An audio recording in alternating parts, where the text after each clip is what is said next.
Vijana wetu hawa wameingizwa njiani wakaimbishwa wimbo wasiojua, wanadai haki. Haki gani? Hebu avutwe tu kijana pembeni, wewe uliingia unadai haki. Hivi ni haki gani? Na hiyo haki hawakuweza kuidai kwa njia nyingine mpaka waingie njiani, wakafanye vurugu, walipwe, wakachome vituo, walipwe, wakafanye vurugu walizozifanya. Hiyo ni haki gani? Lakini jengine wanalobebeshwa, wameingia njiani eti kwa ugumu wa maisha. Astaghfirullah. Turudi kwa Mungu tustaghfiru. Ningekuwa na uwezo, ningebeba vijana wa Tanzania nikawatupa kwenye nchi tofauti tu hapa Afrika pamoja na majirani zetu, wakaone ugumu wa maisha uliokuwepo, alafu waseme kwamba kwao Tanzania ni pahala pema. Hawana sababu, hawana. Ugumu wa maisha kwa raha zako kabisa. Mwenye ugumu wa maisha kweli kwa raha zake kabisa ataingia njiani akaimbe oyoyoyo, huo ugumu wa maisha. Mwenye ugumu wa maisha ana struggle, anahangaika kutafuta chakula chake cha leo. Na wengi walikuwa kwenye kazi zao, wale wana ugumu wa maisha. Hao wengine hawakuwa na ugumu wa maisha, walikuwa wana sababu zao. Kwa wale watafiti, wafanye utafiti ndani ya Afrika Mashariki na nje, labda kusini mwa Afrika, waangalie nafasi ya Tanzania kwenye ugumu wa maisha. Wende wakaangalie. Kwa vijana wetu wasimezeshwe tu na wenyewe wakameza, hapana. Lakini kwa nini yote yanatokea haya? Tumejifunza kwamba vijana wetu tumewaacha wanakuwa wenyewe, wanakuwa hawana mwelekeo, wanakuwa hawana watu wa kuwaongoza vizuri, na kwa maana hiyo hawana elimu ya uzalendo. Hayo ndio tuliojifunza. Vijana wazalendo hata kutoka vyama vya upinzani hawakukubaliana na hali ile. Walikuja kutuambia, jamani, kaeni vizuri, kuna hili linapangwa huku. Wale ni vijana wazalendo kutoka vyama vya upinzani.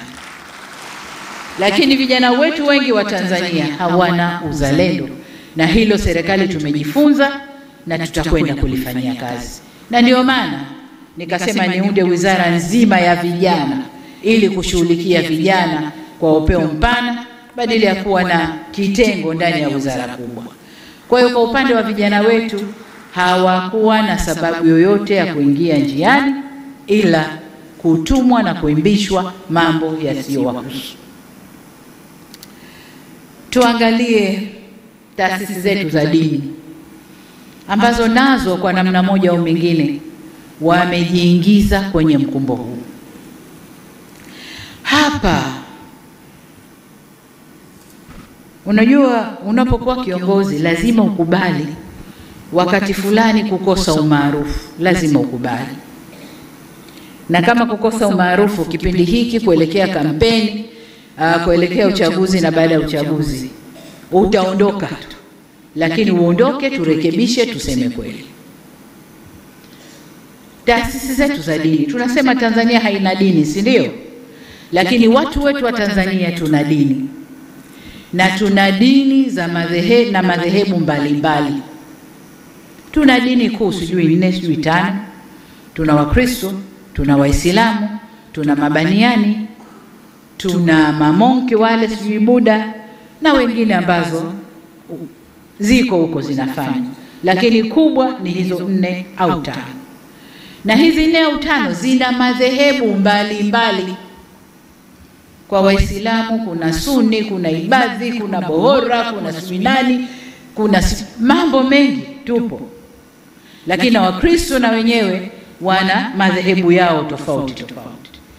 Kikatiba na sheria za nchi, hakuna madhehebu hata moja ya dini yoyote imepewa uwezo kikatiba na kisheria kutoa matamko ya kuoverride madhehebu mengine yote ya dini. Hakuna.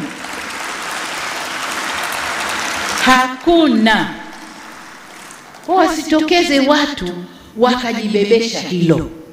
Siku zote nasema Tanzania hii haina mwenyewe, wenyewe ni sote. Hakuna mwenye certificate anaweza kusema Tanzania ni yangu na itaongozwa ninavyotaka mimi. Hakuna. Tuna sheria zetu, tuna katiba yetu. Tumeamua kwa democratic country tutaendesha demokrasia yetu kwa njia tulizokubaliana. Lakini viongozi wa dini, msijifishe majoho ya kwamba nyinyi ndio mnaweza kuoverrun nchi hii. Hakuna. Hakuna. Tutakwenda kwa katiba na sheria ya nchi hii. Hatutaendeshwa na madhehebu yoyote ya dini. Madhehebu ya dini na wafuasi wao. Ubora wa dini uko mioyoni kwetu. Wale wanaoamini ndio wanajua ubora wa dini yao. Hakuna overriding hapa. Kwamba mimi dini yangu ndio ita override Tanzania na tamko nikilitoa ndio hilo hilo, na hata wenyewe wanatofautiana. Mimi toka nimekaa matamko 8 yametolewa na TEC. 8. Lakini ukenda chini wenyewe wanapingana, matamko yale hayafanyi kazi vizuri. Wenyewe wanapingana. Kwa sababu waliosimama kwenye mstari wa haki wanaona ile ni batili inayofanyika. Kwa hiyo waliosimama kwenye mstari wa haki hawaungani nao, wanaona ni batili iliyofanyika. Kwa niseme kwamba Tanzania yetu ni nchi ya umoja, nchi ya ushikamano, amani na utulivu ndio ngao zetu. Tusivurugwe ndugu zangu kupitia milengo yetu ya dini, milengo yetu ya siasa, milengo yoyote ile. Hatupasi kuivuruga nchi hii. Hatupasi. Hata kama aliyepo juu ya serikali humtaki. Kuna muda. This is a democratic country. Huyu mtu ataendesha mpaka wakati huu, kafanya makosa, semeni makosa yake. Kosa la serikali ya awamu ya 6